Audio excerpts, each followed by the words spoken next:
Le dernier navire connu pour avoir fait passer clandestinement des esclaves d'Afrique aux États-Unis aurait été découvert après un an d'enquête. Le navire servait à faire entrer clandestinement des hommes, des femmes et des enfants d'Afrique en Amérique. Il opérait en secret, des décennies après que le Congrès eut interdit l'importation d'esclaves, et fut délibérément coulé en 1860 pour cacher des preuves de son utilisation.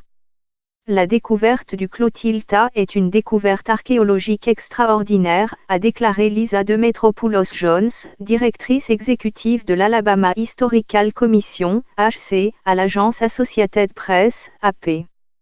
Le voyage du navire a représenté l'une des périodes les plus sombres de l'histoire moderne et l'épave constitue une preuve tangible de l'esclavage, a-t-elle dit.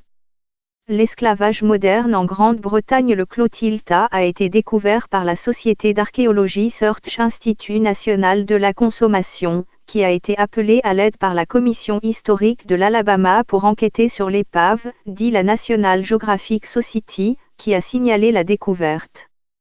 Les chercheurs ont découvert un navire avec ses caractéristiques d'identification sous l'eau, dans une section de la rivière Mobile, explique National Geographic.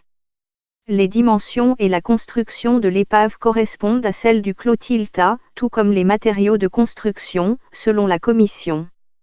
Nous sommes prudents lorsqu'il s'agit d'attribuer des noms à des épaves non identifiées par une plaque ou quelque chose comme une cloche portant le nom du navire, a déclaré l'archéologue maritime James Delgado dans un communiqué.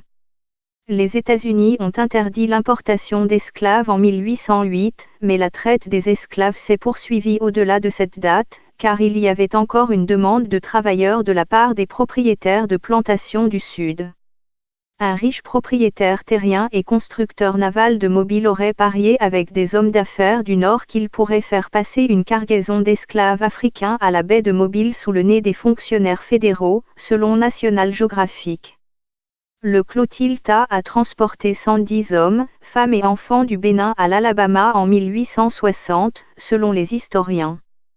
Le dernier esclave des États-Unis venait du Bénin-Libye, plus de 20 000 migrants retenus de force. C'est l'histoire la mieux documentée d'un voyage d'esclaves dans l'hémisphère occidental, a déclaré à National Geographic l'historienne Sylvia Nana Diouf, qui s'est appuyée sur les témoignages des marchands d'esclaves et de leurs prisonniers, dont certains ont vécu au XXe siècle.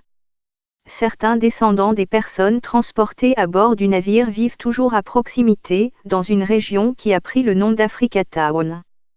Je pense aux gens qui nous ont précédés, qui ont travaillé si dur et se sont battus, a déclaré Jocelyn Davis, petite fille d'un esclave de 6e génération, à AP. Je suis sûr que les gens avaient renoncé à l'idée de le trouver. C'est un facteur d'étonnement.